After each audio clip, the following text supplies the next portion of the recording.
Hindi yung easy customers ang nagpapahusay sa atin, di ba? Madalas yung demanding, yung pushy ang nagtutulak sa atin na mag-level up. Sila yung mataas ang expectation. Gusto nila hindi lang maayos ang service. Gusto nila magaling. Gusto nila ay customized to their needs.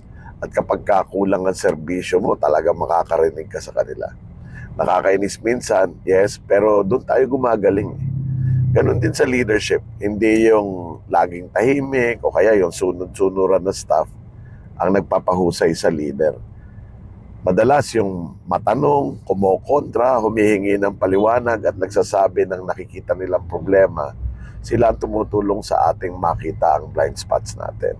Hindi ibig sabihin tama sila palagi. Hindi rin ibig sabihin susundin natin lahat ng gusto nila.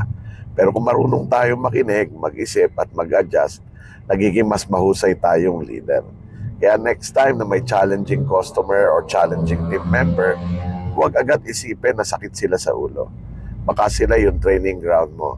Because comfort rarely make us better. Challenges do.